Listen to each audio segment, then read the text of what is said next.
أعوذ بالله السميع العليم من الشيطان اللعين الرجيم. بسم الله الرحمن الرحيم.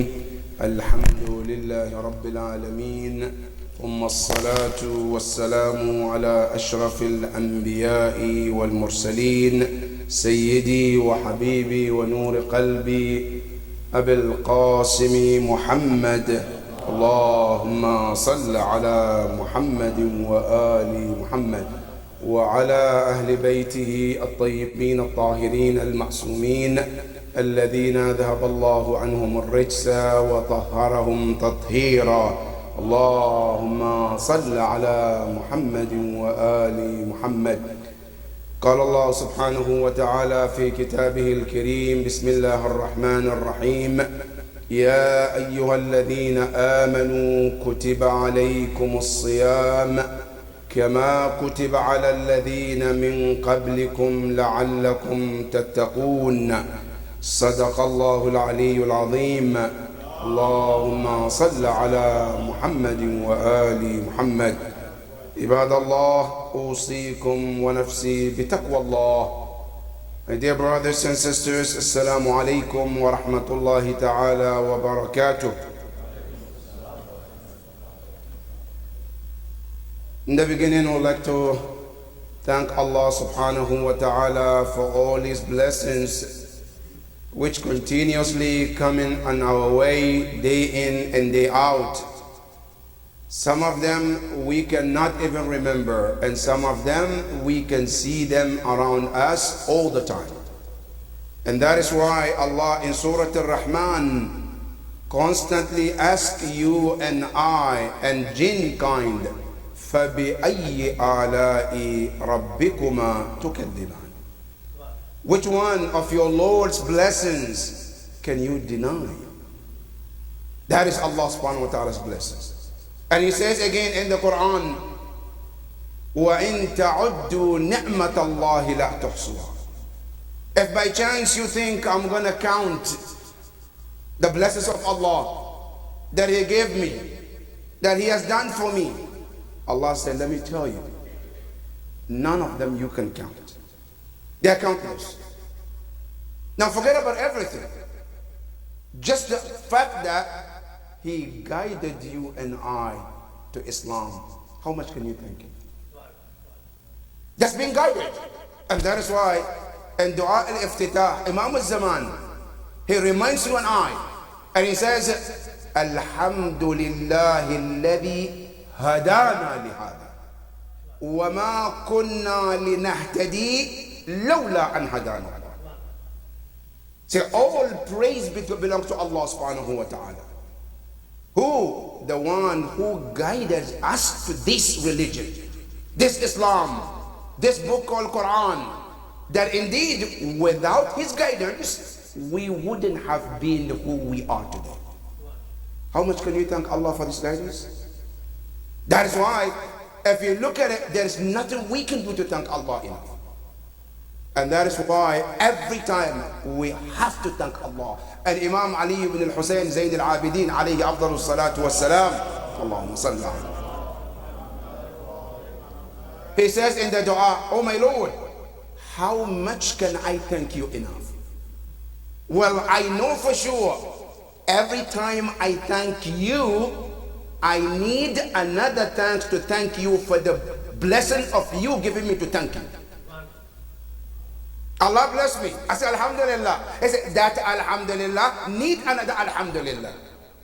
Because it's another blessing He gave you to see and recognize His blessing, and the tawfiq to say Alhamdulillah.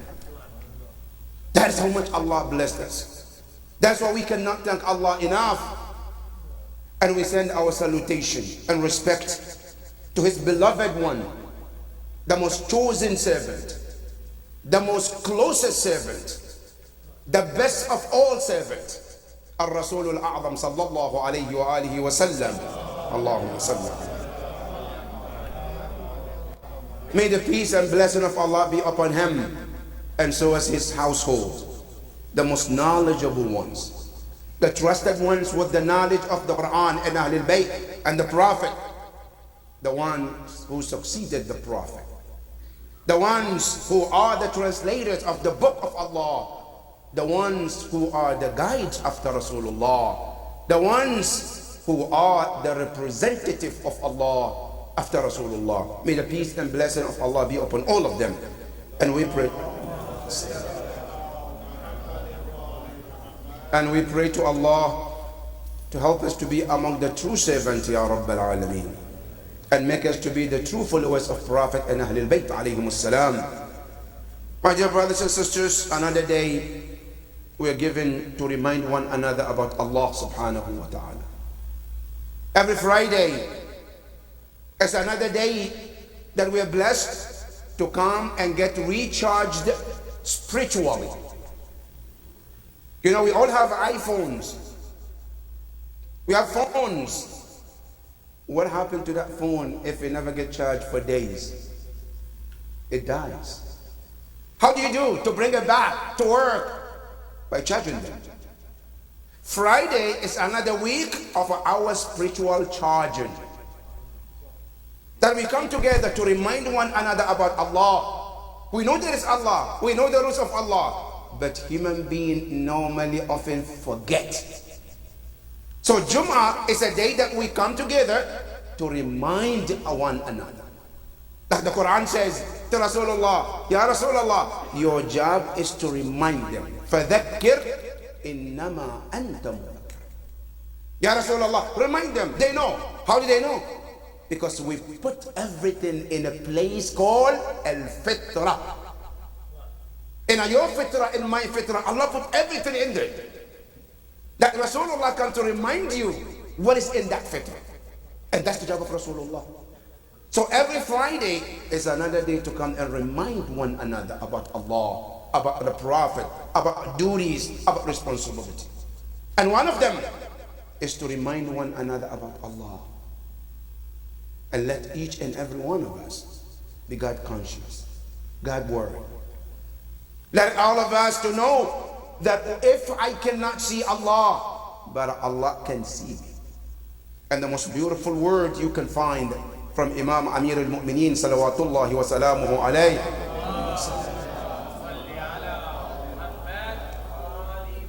where he said in Nahj al-Balagha, I said, be careful. فَإِنَّ الْحَاكِمْ هُوَ الشَّاهِدِ.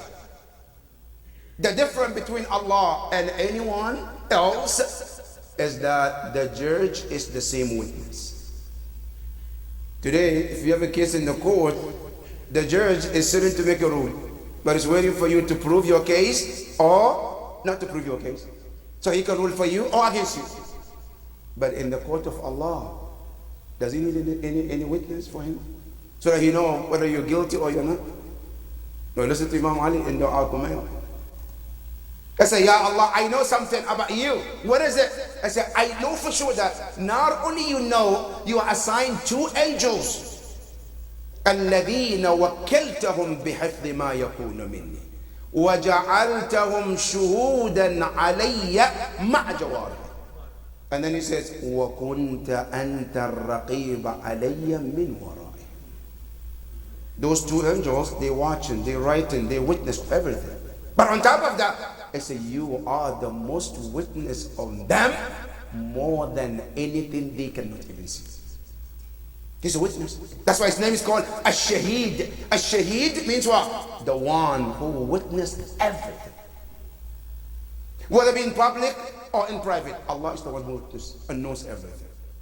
If I know that the judge is the witness, what does it tell me? Be careful. Be careful of what you do and what you say. Because He, Allah, He sees and He knows. May Allah subhanahu wa ta'ala give us the tawfiq to always do what is right, Ya Rabbal Alameen. And especially this holy month, Ya Rabbal Alameen, we turn to you. Ya Allah, 2/3 of this month is already gone. And it's left with only 1/3. Ya Allah, if you have not forgiven us in those past days, Ya Allah, we ask you to forgive us in the days that are left in this holy month.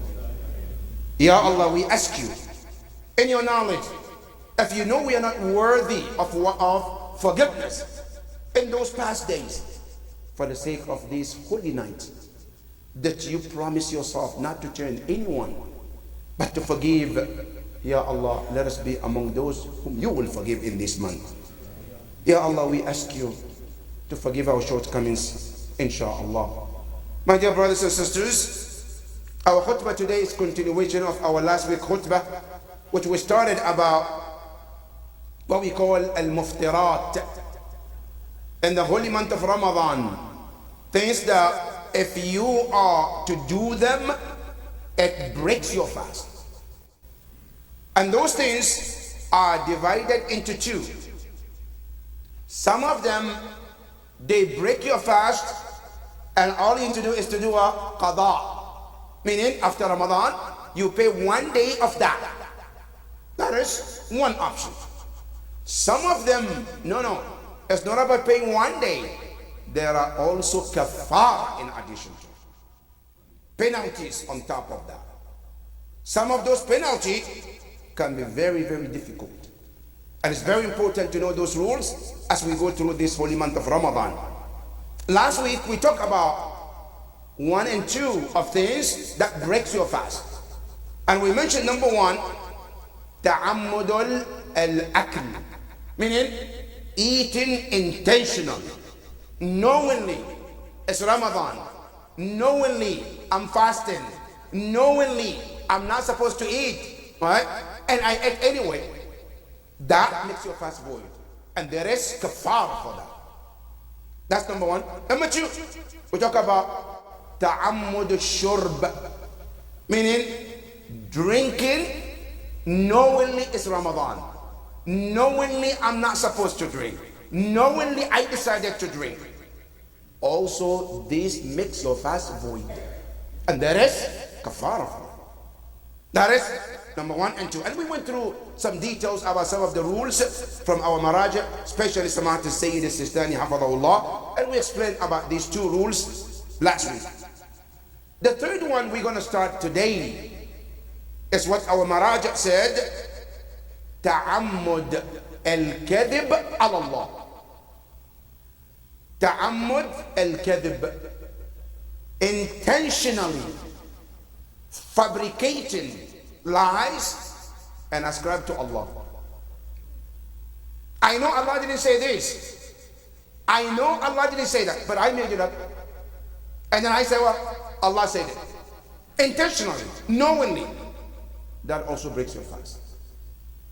And here is where I think it's very important all of us to keep this in mind. Because it's called ashab wasapiyat. People who are on WhatsApp. Sometimes we forward messages. If you do, Rasulullah said, if you do 1, 2, you get this tawab. Right? He says, if you don't do this, your fast is this.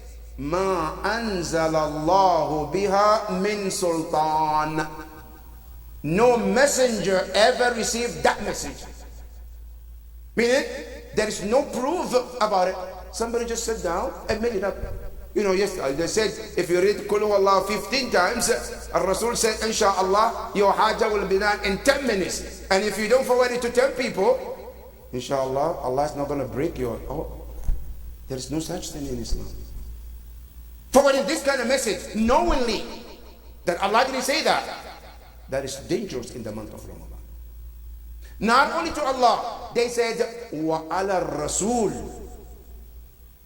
I said, the Prophet says so and so. That is a very dangerous. In the month of Ramadan especially, when we're fasting.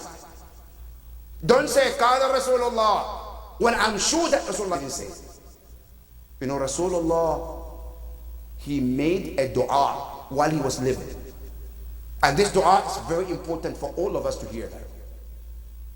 There was a time, at the time of Rasulullah, where people used to make up things. They go behind Rasulullah and say, oh, Qala Rasulullah. When the Prophet didn't say it, then the Prophet sat on the member and he says, Man kadhaba alayya muta'ammidan. Whoever goes out and fabricates something and says, Qala Rasulullah. Well, he didn't say that. Right? See what happens? فَلْيَتَبَوَّأْ مَقْعَدَهُ مِنَ النَّارِ. He or she should prepare their seat in the hellfire. Because Qala Rasulullah, what he didn't say, this is what the Quran said to him. Allah said to Rasulullah, Ya Rasulullah, if you are to say things on your own where I, Allah, didn't authorize you, what would I do to you? Quran said to Rasulullah, وَلَوْ تَقَوَّلَ عَلَيْنَا بَعْضَ الْأَقَاوِيلِ. If Rasulullah was to make up things and say, oh, قال Allah, and Allah didn't say that, he made up things, Allah said, listen, لَأَخَذْنَاهُ بِالْيَمِينِ. أخذ باليمين in Arabic means we will have held him very strong. Meaning we will have disciplined him very strong. Ya Quran, is that it? I said, no, there's more. I said, ثُمَّ لَقَطَعْنَا مِنْهُ الْوَتِينَ. And then we will have cut the Rasulullah's jugular vein. For what? For making up things that Allah said when Allah didn't say. That's how Allah said Rasulullah. Now, what about me? Say, Qala Rasulullah. Well, Rasulullah didn't say that. It's a very big deal. So before I say, Qala Rasulullah, I have to make sure. Check with ulama. Check with al-ilm. Is this true? Is this happened? Before you share. Otherwise, intentionally doing this can break your fast. And that is number two. Not only that, they says, وَعَلَى الْأَئِمَّةِ الْمَعْصُومِينَ. Also ascribing false messages to Ahlul Bayt alayhim as-salam. قال جعفر الصادق, قال Imam Zayn al-Abidin, قال Imam al-Sadiq. All of these, knowingly they didn't say that. That also intentionally break your fast. And not only breaks your fast, there's kafara for it too. Kafara meaning what? Three things. One, kafara of feeding 64 people. And when I say feeding 64 people, don't think I'm going to go to Walmart and get chips and water. Okay, chips, okay, mashallah, all these boxes $10, so get 60 people. No, that's not going to work. Right? 60 people, we talk about meal. Right? 64 people must be fed for that one day. Or you have to fast 2 months in row for just one day. Or you have to also, another option is to free a slave. That's the consequence of just ascribing lies to Imam or the Prophet or the Allah subhanahu wa ta'ala. That is one of the curses. Now, not only that, Sayyid Sistani said, وَالْأَحْوَةِ. Also, out of precaution, if you fabricated something and ascribed it to Zahra alayhi salam, the same rule applies to it.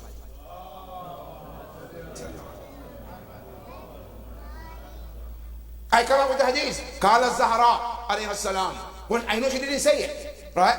Intentionally. That also makes your fast void in the month of Ramadan. This is why, brothers and sisters, is it really worth it for me to make up something and say it and ascribe it to Ahlul Bayt or Rasulullah or Allah, knowingly they didn't say it, and this is the consequence? Is it worth it? Absolutely not. And that is where we need to take a precaution. Before I said, Qala Zahra, Qala Imam, Qala Rasul, Qala Allah, make sure that you are saying something you're sure about it. Good. But there is one way out here. What is the way out? Which Islam allows it. What is it? I found the hadith for sure that this hadith came from Imam Zayn al-Abidin, salamullahi alayhi. Allahumma salli alayhi. I know that for sure. He said it, right? But at some point I forgot. Is it Imam Jafar al-Sadiq or is it Imam Zayn al-Abidin? I couldn't tell exactly. But I know this hadith authentically came from Ma'sum. I know that. Can I say, Qala Ali Amir al-Mu'mineen? Well, it might be Imam Jafar al-Sadiq. Can I say that? Yes, you can. Can I say hadith that I saw knowingly, it came from Imam Jafar al-Sadiq? Can I ascribe it to Rasulullah? Absolutely yes. Because all of them are what? Nurun wahid.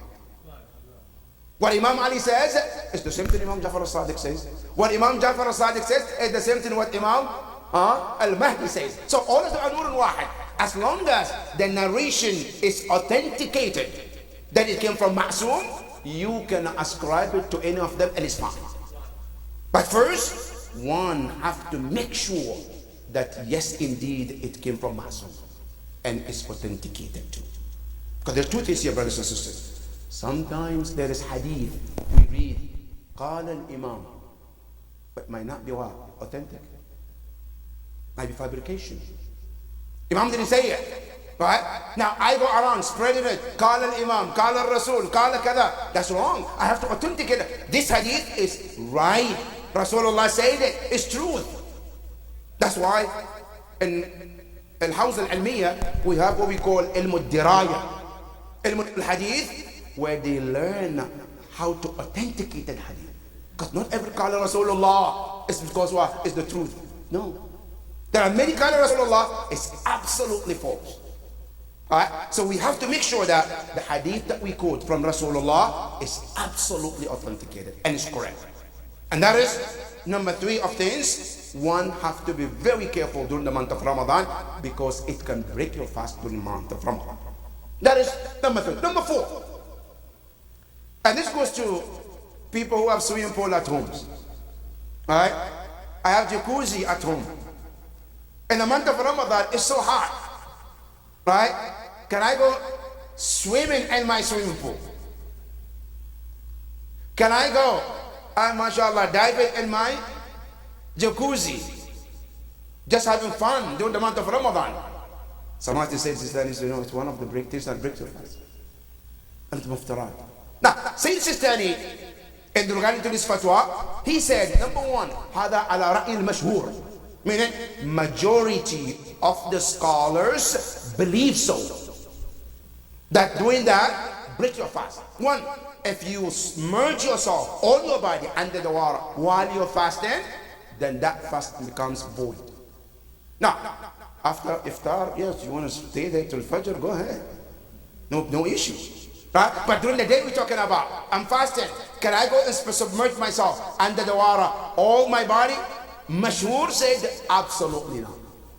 Okay, but Sayyid Sistani has a little bit of precaution. He said, to me, I found it also the same, but I take a precaution that it might be karaha shadida. Meaning, highly discouraged to do that while you're fasting in the month of Ramadan. Right? But one thing he says, what about if, let's say, in the month of Ramadan, it's raining, and I want to stand under the rain, right, to cool off my body. Can I do that? So yes, you can do that. Will that break my fast? So no, it's not going to break your fast. Right? But diving in the pool with the whole body, that is problematic. One should avoid that and not do that because those things can be one of the reasons to break your fast. We pray to Allah subhanahu wa ta'ala to help us to learn these rules and abide by them, Ya Rabbal Alameen. Ya Allah, we ask you, whatever we can do to stay on the track and do the right thing, Ya Allah, help us in that good cause, Ya Rabbal Alameen. Whatever we will do to take us off the track, Ya Allah, we ask you to protect us from it, Ya Rabbal Alameen. Bismillah ar-Rahman ar-Rahim. Wal asr inna al-insana lafi khusr illa alladhina amanu wa amilu as-salihat wa tawasaw bil haqqi wa tawasaw bis sabr. Sallu ala Muhammadin wa ali Muhammad.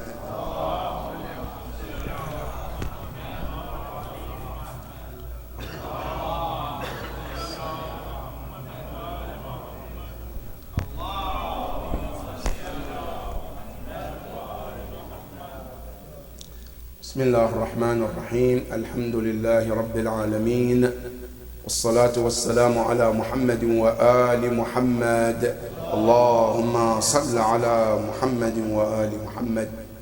اللهم صل وسلم على علي أمير المؤمنين وعلى فاطمة الزهراء سيدة نساء العالمين وعلى الحسن والحسين سيدي شباب أهل الجنة أجمعين وعلى علي بن الحسين زين العابدين ومحمد بن علي باقر علم النبيين وجعفر بن محمد الصادق وموسى بن جعفر الكاظم وعلي بن موسى الرضا ومحمد بن علي وعلي بن محمد الهادي والحسن بن علي العسكري والحجة بن الحسن المهدي أجل الله تعالى فرجه وسهل الله مخرجه وجعلنا من أعوانه وأنصاره ومن المستشهدين بين يديه جميعا ورحمة الله وبركاته.